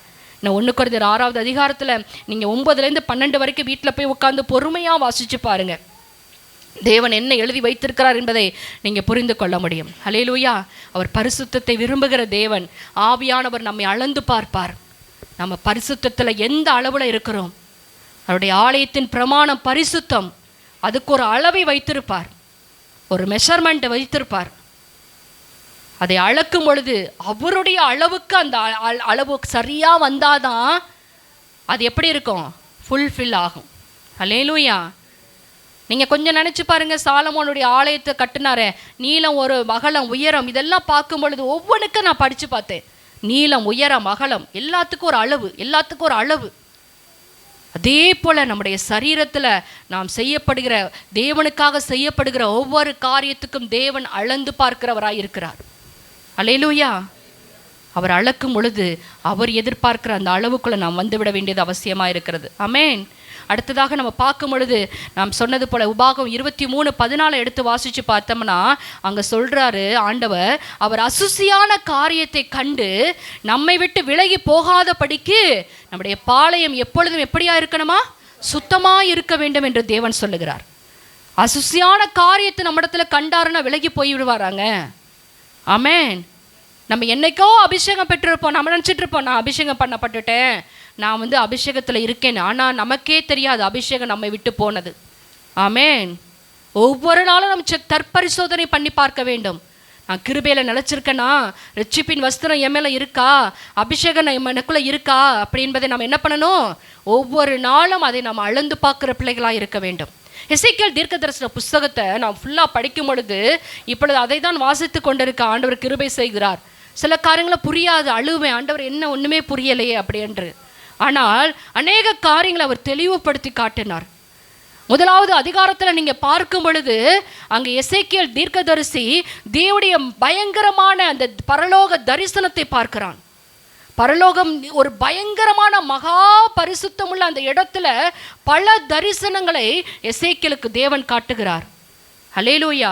சொகுசாவை போன்ற சிங்காசனத்தில் அவர் இடுப்புக்கு கீழே வெண்கலம், அவர் இடுப்புக்கு கீழே பாதம் படிக பச்சை என்று சொல்லி அவனுக்கு புரிந்த அளவுக்கு அதை வர்ணனை பண்ணி எழுதியிருக்கிறானே ஒழிய அது மகா பயங்கரமான ஒரு தரிசனமாய் எசேக்கியேலுக்கு இருந்தது. இன்னும் தானியேல் ஆகட்டும், யோவான் ஆகட்டும், எசேக்கியேல், இவங்க 3 பேருக்குமே அந்த பரலோக தரிசனத்தை காட்டும் பொழுது அவர்கள் செத்தவர்களைப் போல கீழே விழுகிறார்கள். அவருடைய பரிசுத்தத்துக்கு முன்பாக இந்த பூமியில் இருக்கிற பரிசுத்தவான்கள் நிற்க முடியாதுங்க. ஏனென்றால் அவர் அத்தனை பரிசுத்தமுள்ள தேவன். ஆமென். எசேக்கியேல் பரிசுத்தவான், தீர்க்கதரிசி, அவன் செத்தவனை போல விழுகிறான். தானியேல் பார்த்து நடுங்கி கீழே விழுகிறான். அங்கே தூதன் கையை பிடிச்சு எந்திரி தானியேல் எந்திரி. அடுத்ததாக பார்க்கும்போது யோவான் செத்தவனை போல கீழே, ஆண்டவர் கையை பிடிச்சு யோவானை எந்திரி, நான் தான் நீ மார்பில் சாஞ்சிட்டு இருந்தியே அவரே தான் நான். அல்லேலூயா. ஆமென். அவ்வளவு பரிசுத்தமுள்ள தேவனுடைய தரிசனத்தை எசேக்கியேல் கண்டு அவன் வர்ணிக்க முடியாத அளவுக்கு அந்த 1வது அதிகாரத்தை வர்ணித்து இருக்கிறான். 2வது அதிகாரம் 3வது அதிகாரத்தை வரும்பொழுது எசேக்கியேலுடைய தீர்க்கதரிசியாகி அவனை அழைக்கிறார். அவனுக்கு காலிங் உண்டாகிறது. எசேக்கியேலை அழைக்கும் பொழுது அவன் அப்படியே சரண்டர். ஆண்டவரே நீர் சொல்லுவதை அப்படியே செய்யும்படியாக கூட எசேக்கியேல் வருகிறான். 4வது அதிகாரத்திலிருந்து 24வது அதிகாரம் வரைக்கும் நீங்கள் வாசித்து பார்த்தீங்கன்னா அங்கே தன்னுடைய சொந்த தேசமாய் இஸ்ரவேல் ஜனங்களை தேவன் தெரிந்தெடுத்து வைத்திருந்தார். ஆனால் அந்த ஜனங்களுடைய பாவங்கள், விக்கிரக ஆராதனைகள், தேவனுக்கு விரோதமான முறுமுறுப்புகள், கலகங்கள், இன்னும் தேவனுடைய நியாயப்பிரமாணத்துக்கு மீறி நடந்த காரியங்கள் நிமித்தம் அந்த ஜனங்களுக்கு உண்டாக போகிற நியாய தீர்ப்பை குறித்து 4வது அதிகாரத்திலிருந்து 24வது அதிகாரம் வரைக்கும் எழுதி வைத்திருக்கிறார். ஹல்லேலூயா. படிக்கும் போது பயமா இருக்கு. ஆமென். 8வது அதிகாரத்திலிருந்து 11வது அதிகாரம் வரைக்கும் நீங்க பார்த்தீங்கன்னா தேவனுடைய மகிமை கொஞ்சம் கொஞ்சமாய் ஆலயத்தை விட்டு வெளியே போகக்கூடிய காரியத்தை நம்ம பார்க்க முடிகிறது. நீங்க எசேக்கியேல் 10வது அதிகாரத்தை எடுத்துக்கொள்ளுங்க. அதனுடைய 4வது வசனத்தை வாசிக்கலாம். எசேக்கியேல் 10. கர்த்தருடைய மகிமை கேருபீன்களின் மேலிருந்து எழும்பி ஆலயத்துடைய வாசற்படியிலே வந்தது. ஆண்டவர் மகா பரிசுத்த ஸ்தலத்தில் கேருபீன்கள் மத்தியில் எழுந்தருளுகிற தேவனுடைய பிரசன்னம் ஆலயத்தை விட்டு இப்ப எங்க வந்துருச்சு? வாசற்படிக்கு வந்து விட்டது. அடுத்ததாக நீங்க பார்க்கும் பொழுது 10வது அதிகாரம் 18வது வசனத்தை வாசிக்கும் பொழுது கர்த்தருடைய மகிமை புறப்பட்டு கேருபீன்கள் மேல் நின்றது. அடுத்து வந்து வாசிக்கலாம் 11வது அதிகாரம் 23வது வசனம். கர்த்தருடைய மகிமை, ஹல்லேலூயா. இதுதாங்க ரொம்ப நான் அழுதேன். ஆலயத்தை விட்டு சரி, இப்ப என்னாச்சு? எருசலேம் நகரத்தை விட்டே ஆண்டவர் வெளியே போயிட்டார். ஆமென். அதனால தான் ஆண்டவர் சொல்லுறாரு, எருசலேமே எருசலேமே, கோழி தன் குஞ்சுகளை தன் கூட்டுக்குள்ளே சேர்த்துக்கொள்வது போல எத்தனையோ முறை உன்னை சேர்த்துக்கொள்ள மனதாயிருந்தேனே. ஹல்லேலூயா. அந்த காலத்தை நீ தவறிட்டியே. தேவ மகிமை ஆலயத்தை விட்டல்ல, எருசலேமை விட்டே வெளியே போய்விட்டது. உன்னை நல்லா புரிஞ்சு கொள்ள வேண்டும். தேவனுடைய பரிசுத்தம் என்ன பண்ணும் தெரியுமா? ஒன்று நம்மை பரிசுத்தமாக்கும், இன்னும் ஒரு சைடில் அவருடைய பரிசுத்தம் நம்மை அழித்து விடும். ஹல்லேலூயா. என்ன சிஸ்டர் இப்படி சொல்றீங்க? வேதத்தில் இருக்கிறத நான் சொல்றேன். தேவனுடைய மகிமையின் பிரசன்னம், அவருடைய பரிசுத்தம் என்ன பண்ண வேண்டாம்? நம்மை பரிசுத்தவான்களாய் அவருடைய பரிசுத்தத்துக்கு இணையாய் நம்மை கொண்டு வரும். இல்லை என்றால் அவருடைய பரிசுத்தம் நம்மை அழித்து போடுவதற்கும் அங்கு தடையா இருக்காது. ஹல்லேலூயா. 2 காரியத்தை நாம் தியானிக்க போகிறோம். எடுத்துக்கொள்ளலாம். லேவியராகம புஸ்தகம், அவருடைய புஸ்தகத்தை திருப்பிக் கொள்ளலாம். ஏன் ஆண்டவர் இந்த பரிசுத்தத்தை அவர் முக்கியப்படுத்துகிறார் என்பதை நாம் புரிந்து கொள்ள வேண்டும். லேவியராகமம் 19:2 முதல்ல வாசிக்கலாம். லேவியராகமம் 19:2. நீ இஸ்ரவேல் புத்திரரின் சபை அனைத்தோடும் சொல்ல வேண்டியது என்னவென்றால், உங்கள் தேவனும் நான் பரிசுத்தர், உங்கள் தேவனும் கர்த்தருமாகிய நான். ஹல்லேலூயா. நம்முடைய தேவன் யார்? கர்த்தர். அவர் பரிசுத்தர். ஆகையால் நீங்களும் பரிசுத்தராயிருங்கள். 22:32 வாசிக்கலாம். 22:32. என் பரிசுத்த நாமத்தை பரிசுத்த குலைச்சல் ஆக்காது இருப்பீர்களாக. இந்த வசனத்தை அண்டர்லைன் பண்ற உங்களுக்கு பழக்கம் இருந்துச்சுன்னா அந்த நான் சொல்றது அண்டர்லைன் பண்ணி, இஸ்ரவேல் புத்திரர் நடுவே பரிசுத்தர் என்று மதிக்கப்படுவேன். ஹல்லேலூயா. அவர் பரிசுத்தர் என்று மதிக்கப்படுகிற காரியத்தை அண்டர்லைன் பண்ணுங்க. நான் உங்களை பரிசுத்தமாக்குகிற தேவன். ஹல்லேலூயா. நான் ஜனங்கள் மத்தியிலே வெளிப்படுவது எதற்கு? என்னுடைய பரிசுத்தத்தை வெளிப்படுத்த. அதனால தான் மோசே கிட்ட சொல்றாரு, நீ ஜனங்களை இன்றைக்கு நாளைக்கு பரிசுத்தப்படுத்து. ஆமென். நான் ஜனங்கள் மத்தியில இறங்கி வந்து பேச வேண்டும். நான் பேச வேண்டும் என்றால் ஜனங்களிடத்தில் பரிசுத்தம் காணப்பட வேண்டும். மோசே பரிசுத்தப்படுத்து. யோசுவா கிட்டே சொல்றாரு, இன்றைக்கு நாளைக்கு பரிசுத்தப்படுத்து யோசுவா. ஆமென்.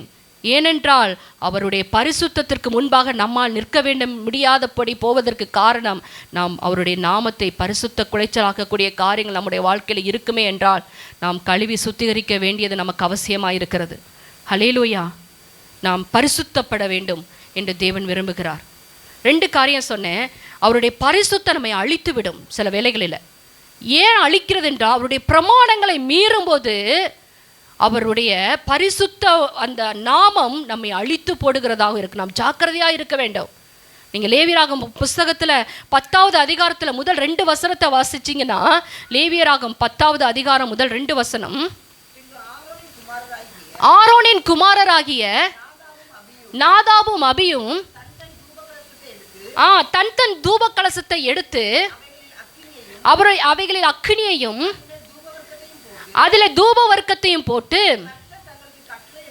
கர்த்தர் தங்களுக்கு கட்டளையிடாத அந்நிய அக்கினி அவருடைய சந்நிதியில் கொண்டு வந்தார்கள். புறப்பட்டு பட்சித்தது யாரு? ஆசாரியர்கள். ஆமென். அந்நிய அக்கினி. ஏன் அந்நிய அக்கினியை கொண்டு வந்து அவங்களை சாகடிக்கிறார் அப்படின்னா, அவங்களுக்கு ஏற்கனவே பிரமாணத்தை எழுதி கொடுத்திருந்தார். ஹல்லேலூயா. எப்படியா அவருடைய சமூகத்துக்கு வர வேண்டும், அவருடைய பலிபீடத்தில் எந்த அந்த அக்கினியை கொண்டு வந்து எதை வைத்து அவரை ஆராதிக்க வேண்டும் என்கிற பிரமாணத்தை ஆண்டவர் எழுதி கொடுத்திருந்தார். எங்க எழுதி கொடுத்திருந்தார்? யாத்திராகமம் 30வது அதிகாரம் 7லிருந்து 9 வாசிக்கும் பொழுது தெரிந்து கொள்ளலாம். யாத்திராகமம் 30:7-9.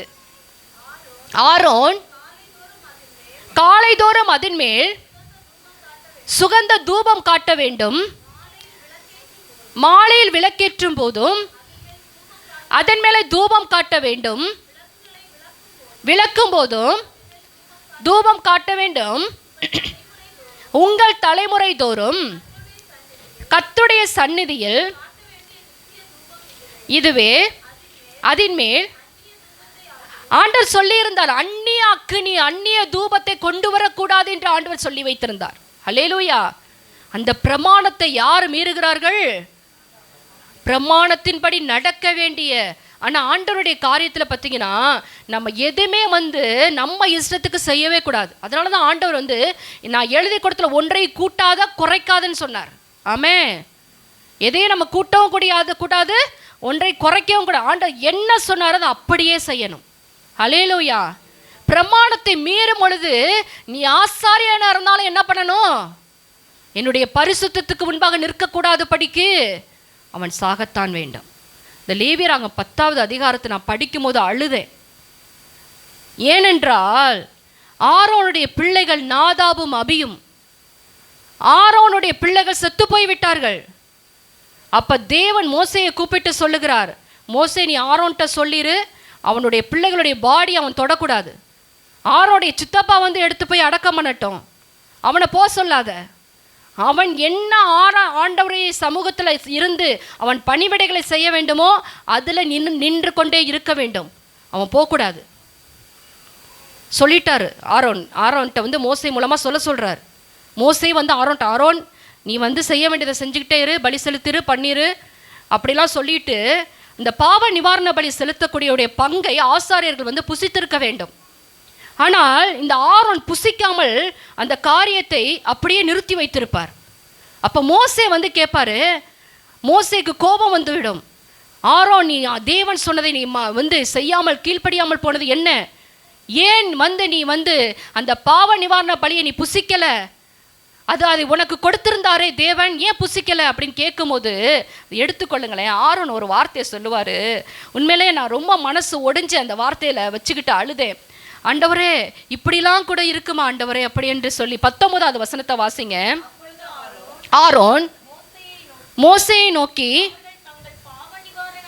தங்கள் பாவ நிவாரண பலியையும் சர்வாங்க தகன பலியையும் செலுத்தின இன்றுதானே என்ன நேரிட்டது? மோசே நாதாபும் அபியும் செத்து போயிட்டாங்க. அவங்க என் பிள்ளைங்கப்பா, என் பிள்ளைங்க மோசே, அவங்க செத்து போயிட்டாங்கல்ல, நான் எப்படி புசிக்க முடியும் இன்னைக்கு? ஆமென். இன்று எனக்கு இப்படி நேரிட்டதே, பாவ நிவாரண பலி இன்று நான் புசித்தேன், ஆனால் அது கர்த்தரின் பார்வைக்கு நன்றாய் இருக்குமோ? அடுத்த வசனத்தை வாசிங்க. மோசே அதை கேட்டபோது அமைதலாயிருந்தான். அவனால் ஒன்றுமே சொல்ல முடியல. ஆமென். ஹல்லேலூயா. நம்முடைய பரிசுத்தத்தை நம்முடைய பிள்ளைகளிடத்தில் கடத்திவிட வேண்டும். நம்முடைய பிரமாணங்களை தேவனிடத்திலிருந்து பெற்றுக்கொண்ட பிரமாணங்களின்படி நாம் மாத்திரம் வாழுவதற்கு அல்ல, தலைமுறையாக அந்த பிரமாணங்களை நாம் தேவனிடத்துக்கு நமக்கு தந்த பிள்ளைகளிடத்தில் கடத்திவிட வேண்டும். ஆமென். அவன் சொல்லுகிறான், எனக்கு இன்னைக்கு நேரிட்ட காரியத்தை நீங்கள் பார்த்துறீங்க மோசே, நான் இன்னைக்கு எப்படி சாப்பிடுவேன்? பணத்து பக்கம் தான் போகக்கூடாதுன்னு சொல்லிட்டார் ஆண்டவர். இந்த யாதனாச்சு எனக்கு எதுக்கு இது ஒரு எக்ஸ்கியூஸ் கொடுக்க மாட்டாரா? ஆமென். மோசேக்கு என்ன சொல்லனே தெரியல, அமைதியாக இருந்தான். அல்லேலூயா. தேவனுடைய இருதயத்தை நாம் புரிந்து கொண்டிருக்கிறோமா? நான் இன்னைக்கு ஒரு 1/4 மணி நேரம் எக்ஸ்ட்ரா எடுத்துக்கலான் இருக்கேன். ஆமென். கர்த்தர் நம்மிடத்தில் பரிசுத்தத்தை எதிர்பார்க்கிறார். நம்முடைய ஆலயத்தில் அவர் தங்கி வாசம் பண்ண வேண்டும் என்றால் அவருடைய பிரமாணங்களை நாம் கடைபிடிக்க வேண்டியது நமக்கு அவசியமாக இருக்கிறது. ஆமென். அவர் அத்தனை மகா பரிசுத்தம் உள்ள தேவன். சபைகளில் இந்த பரிசுத்தத்தை குறித்த காரியங்கள் இன்றைக்கு இல்லாமல் போய்விட்டதுனால தான் நமக்குள்ளே துணிகரங்கள் வருகிறது. ஆமென். தேவனை ஆராதிக்க வேண்டிய விதத்தில் நாம் அவரை ஆராதிப்பது இல்லை. ஹல்லேலூயா. தேவன் எதிர்பார்க்கிற ஆராதனை நம்ம இடத்துல இல்லை என்பதை தேவன் கண்டு வருந்தி இந்த நாளிலே நம்ம இடத்திலே அவர் ஆதங்கத்தோடு நின்று கொண்டிருக்கிற தேவனாய் இருக்கிறார். ஹல்லேலூயா. அவர் நம்மிடத்தில் வாசம் பண்ண விரும்புகிறார். நம்முடைய சபையின் மத்தியில் அவர் எழுந்தருள விரும்புகிறார். அவருடைய மகிமையின் பிரசன்னத்தை நம் மத்தியில் இறக்க விரும்புகிறார். ஆமென். அதற்கு நாம் தடையாயிருந்து விடக்கூடாது. அந்நிய காரியங்களை நாம் தேவனுடைய சமூகத்துக்கு கொண்டு வந்து விடக்கூடாது. தயவுசெய்து ஏதாவது புதுசாக பாட்டு வந்துச்சுன்னா அந்த ஆள் யார், எப்படிப்பட்டவர், அந்த பாட்டை பாடலாமா வேண்டாம் எல்லாம் யோசிங்க. கேட்க நல்லா தான் இருக்கும். ஆனால் அது தேவ சமூகத்தில் கொண்டு வந்து எல்லாரையும் நம்ம என்ன பண்ணிடக்கூடாது, அந்த இடத்துல தேவ பிரசன்னத்தை நாம் தடை செய்து விடக்கூடாது. நான் பாட்டு எடுக்கும் போதெல்லாம் எனக்குள்ள ஒரு நடுக்கம் இருக்கும். ஆண்டவரே இதை பாடலாமா வேண்டாமா, ஆண்டவரே இதில் நீங்கள் மகிமைப்படுவீங்களா இல்லையா ஆண்டவரே. ஆமென். ஹல்லேலூயா. அடுத்ததாக இந்த பலிபீடத்தை குறித்து தேவன் சொல்லுகிற காரியத்தை பார்க்கும் பொழுது நிறைய காரியங்கள் இருக்கிறது. இந்த அடுத்து ஏலியுடைய மகன்கள் ஓப்பனி பெனகாஸ் அதே போல தான் அவர்களும் தேவனுடைய காரியத்தை அசட்டை பண்ணுகிறவர்களாய் காணப்பட்டார்கள். ஒரே ஒரு வசனத்தை வாசிக்கலாம். 1 சாமுவேல் 2வது அதிகாரம் 30வது வசனத்தை வாசிங்க. 1 சாமுவேல் 2:30. ஆகையால் சொல்லுகிறதாவது, உன் வீட்டாரும் உன் பிதாவின் வீட்டாரும் சொல்லியிருந்தோம் தூரமாய் இருப்பதாக கனம் பண்ணுவேன். என்னை அசட்டை பண்ணுகிறவர்கள் கனவீனப்படுவார்கள் என்று சொல்லி ஆண்டவர் இங்கு சொல்லுகிறார். இங்கே நடந்த சம்பவங்கள் எல்லாம் நமக்கு தெரியும். ஏலியுடைய காரியங்கள், ஓப்பனி பினகாசுடைய காரியங்கள் நமக்கு தெரியும். அவர்கள் உடன்படிக்கை பெட்டி பிடிக்கப்பட்டும் பொழுது அந்த உடன்படிக்கை பெட்டி பெலிஸ்தியர்கள் பிடிப்பதற்கு காரணமாக இருந்தவர்கள் யார் என்றால் ஒப்பனியும் பினகாசும். அதனால தான் தேவனுடைய கோபம் அங்கு எரிகிறது பற்றி. அப்போ சொல்லுகிறார், ஏலியிட்ட சொல்கிறார், என்னை கனம் பண்ணுகிறவர்களை நான் கனம் பண்ணுவேன், என்னை அசட்டை பண்ணுகிறவர்களை நான் கனஈனப்படுத்துவேன் என்று சொல்லி அந்த பெட்டி பிடிக்க பொழுது என்ன நடந்தது தெரியுமா? தேவனுடைய மகிமை இஸ்ரவேலை விட்டு போய்விட்டது. ஹல்லேலூயா. இக்கபோத், தேவனுடைய மகிமை இஸ்ரவேலை விட்டே விலகி போவதற்கு ஒப்பனியும் பினகாசும் காரணமாக இருந்தார்கள். தேவன் அழிப்பதற்கும் தயங்க மாட்டார். ஆனால் நாம் கிருபையின் காலத்தில் இயேசு கிறிஸ்துவுடைய கிருபைக்குள்ளே நாம் சேர்க்கப்பட்டிருக்கிறோமுங்க. ஆமென். ஆவியின் பிரமாணம் நம்மை விடுதலையாக்குமே ஒழிய நம்மை கொன்று போடாது. அந்த இரக்கத்தை நமக்கு ஆண்டவராகிய இயேசு கிறிஸ்து எல்லாவற்றையும் நமக்கு எளிதாக்கி கொடுத்திருக்கிறார். அதை நாம் எந்த அளவுக்கு கையாளுகிறோம்? நாம் தேவனுடைய ஆலயமாக இருக்கிறோமா? இந்த பரிசுத்தத்துக்கு நாம் முக்கியத்துவம் கொடுக்கிறோமா? ஹல்லேலூயா. பலிபீடத்தை குறித்து நம்ம பார்க்கும் பொழுது அநேக காரியங்களை வேதத்தில் பார்க்க முடியும். பலி செலுத்துவதற்கு சில காரியங்களை, நிபந்தனைகளை ஆவியானவர் எழுதி கொடுத்திருக்கிறார் வேத புத்தகத்தில். ஏற்கனவே நான் சொன்னது போல் 1 பேதுரு 2:5 நீங்கள் எடுத்து வாசித்து பார்த்தீங்கன்னா தெரியும். பலிபொருளும் நாம் தான், பலி செலுத்துகிறவர்களும் நாம் தான், பலிபீடமும் நாம் தான், ஆசாரியர்களும் நாம் தான் என்று சொல்லி அங்கே பேதுரு சொல்லுகிறார். அநேக காரியங்களில் சொல்லிக்கொண்டே போகலாம். நான் எடுத்தது அநேக காரியங்கள் ஆண்டவர் கொடுத்து கொண்டே இருந்தார்.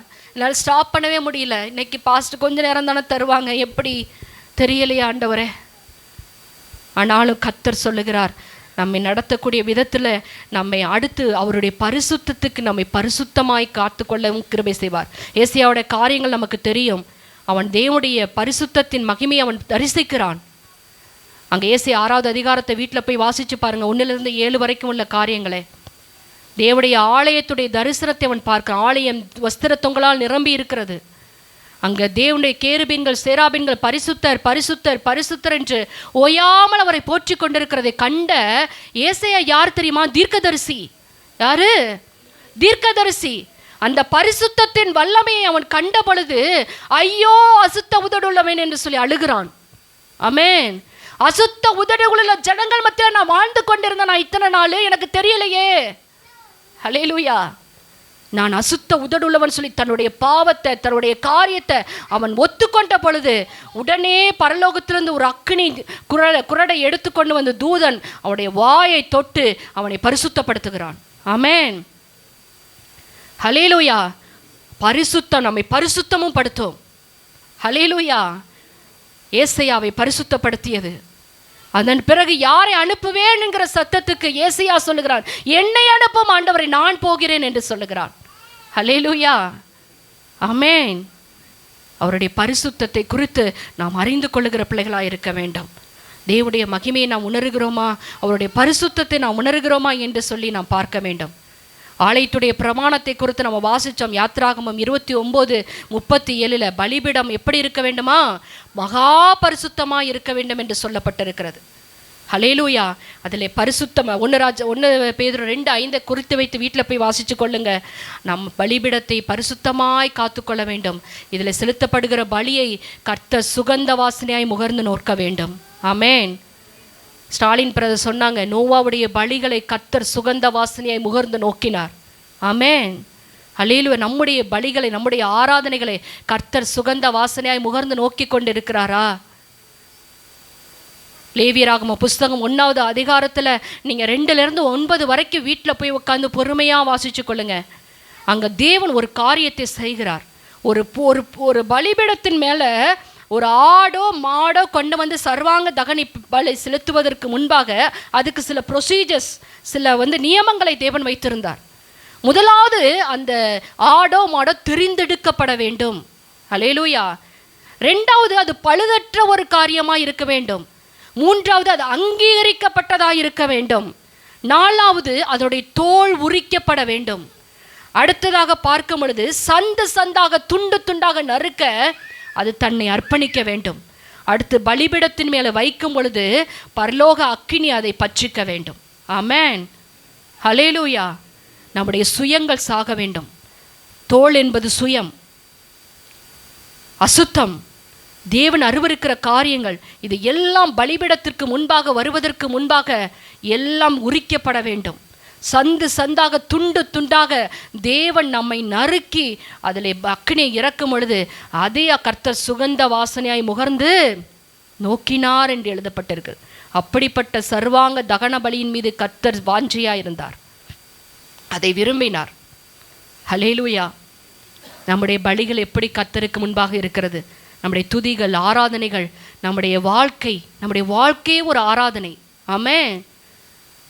நேற்றைய தினத்தில் வந்தவங்களுக்கு தெரியும். நீதிமொழிகள் புஸ்தகம் 4வது அதிகாரத்தில் பார்க்கும் பொழுது நம்முடைய இருதயம் எப்படி இருக்க வேண்டும், நம்முடைய கண்கள் எப்படி இருக்க வேண்டும், நம்முடைய வாய் எப்படி இருக்க வேண்டும், நம்முடைய கைகள் கால்கள் என்ன செய்ய வேண்டும் என்பதை அங்கே வாசிக்க முடியும். நம்முடைய வாயை அளந்து பார்ப்பார். உன் வாயை விரிவாய்த்திர, அப்பொழுது அதை மௌனத்தில் மறித்தவனும் மௌனத்தில் இறங்கினவனும் தேவனை துதியான். ஹல்லேலூயா. வாயை இறுக்கி மூடிட்டு இருக்கீங்களா, திறந்து தேவனை துதிக்கிறீங்களா? வாயை அளந்து பார்ப்பார். ஹல்லேலூயா. கையை உயர்த்தி ஆராதிக்கிறோமா, கட்டிட்டு நிற்கிறோமா, அளந்து பார்ப்பார். ஆமென். ஹல்லேலூயா. எல்லாவற்றையும் அளந்து பார்ப்பார். இந்த ஆலயத்துக்குள்ள ஒன்றை அளந்து பார்ப்பார். நம்முடைய கண்கள் கர்த்தருக்கு பிரியமானதை நோக்குகிறதா, அளந்து பார்ப்பார். நம்முடைய உதடுகள் அவருக்கு பிரியமான பலிகளை, காளைகளை செலுத்துகிறதா, அளந்து பார்ப்பார். நம்முடைய கால்கள் அவருக்கு பிரியமான இடத்துக்கு போகிறதா, அளந்து பார்ப்பார். நம்முடைய கைகள் சாட்சியே பார்க்குதா, என்னுடைய கையந்தான் சாட்சியே பார்க்குறதா, பைபிளை திருப்புதா. ஆமென். நம்முடைய ஜெப வாழ்க்கை எப்படி இருக்கிறது, நம்முடைய வேத தியானம் எப்படி இருக்கிறது, நம்முடைய பரிசுத்தம் எப்படி இருக்கிறது, நம்முடைய கீழ்ப்படிதல் எப்படி இருக்கிறது, தேவன் எல்லாவற்றையும் அளப்பார். ஆமென். ஆவியானவரை நமக்கு மூத்த போதகராய் சபைக்குள்ளே கொடுத்திருக்கிறார். இந்த இடத்துல ஆவியானவர் உலாவி கொண்டிருக்கிறார். ஹல்லேலூயா. இந்த நாளிலே நமக்கு ஒரு சான்சஸை கொடுக்கிறார். மகனே மகளே, I love you so much என்று சொல்லுகிறார். நம்மளை தேவன் ரொம்ப நேசிக்கிறார். அதனால தான் நமக்கு இதெல்லாம் தெரியாதனால நம்ம கண்களை திறந்து விடுகிறார். ஆமென். எல்லாரும் எழுந்து நிற்கலாம் தேவனுடைய சமூகத்தில். ஆமென். தேவன் மனிதர்கள் மத்தியிலே வாசம் பண்ண விரும்புகிறார். வெளிப்படுத்தின விசேஷம் 21வது அதிகாரத்தில், இதோ மனுஷர்கள் மத்தியிலே என்னுடைய வாசஸ்தலம் இருக்கிறது, நான் அவர்களுக்குள்ளே உலாவி அவர்கள் தேவனாயிருப்பேன், அவர்கள் என் ஜனங்களாயிருப்பார்கள் என்று தேவன் எழுதி வைத்திருக்கிறார். ஹல்லேலூயா. நம்மிடத்தில் அவர் உலாவும் பொழுது அவர் விரும்புகிற, அவர் எதிர்பார்க்கிற, அவர் குறிக்கிற அந்த அளவின் பரிசுத்தம் நம்மிடத்துல இருக்கிறதா? ஒன்றும் பயப்படாதீங்க. ஆண்டவர் நம்மை பரிசுத்தத்தில் பூரணப்படுத்தி கொண்டே இருக்கிறார். அதற்காகத்தான் மாறாத நல் விசேஷமாகிய இயேசு கிறிஸ்துவையும் பரிசுத்தாவியும் நமக்கு தந்திருக்கிறார். இன்றே இரட்சணிய நாள், இன்றே அனுக்கிரகத்தின் நாள் என்று தேவன் சொல்லுகிறார். ஹல்லேலூயா. நமக்கு ஆண்டவர் இதுவரைக்கும் ஒருவேளை தெரியாமல் இருக்கலாம். நம்மை குறித்து நமக்கே தெரியலை. நம்முடைய சரீரம் கர்த்தருக்குரியது என்பதை நாம் மறந்துவிட்டோம். நாம் தேவனுடைய ஆலயம் என்பதை மறந்துவிட்டோம். நாம் தேவனுடைய பலிபீடம் பலியாயிருக்கிறோம் என்பதை மறந்துவிட்டோம். நாம் அவரை தொழுது கொள்ளும் பொழுது பரிசுத்த அலங்காரத்துடனே தொழுது கொள்ள வேண்டும் என்பதை மறந்துவிட்டோம். இன்றைக்கு ஆவியானவர் ஞாபகப்படுத்துகிறார். இந்த சபையிலே கர்த்தர் மகிமை அடைய விரும்புகிறார். ஹல்லேலூயா, ஹல்லேலூயா. தேவனுடைய மகிமை தத்ரூபமாய் இந்த இடத்துல இறங்க தேவன் ஆசைப்படுகிறார். அதற்கு நீங்களும் நானும் ஆண்டவர் எதிர்பார்க்கிற பரிசுத்தத்தோடு இந்த இடத்துல வந்து நிற்க வேண்டும்.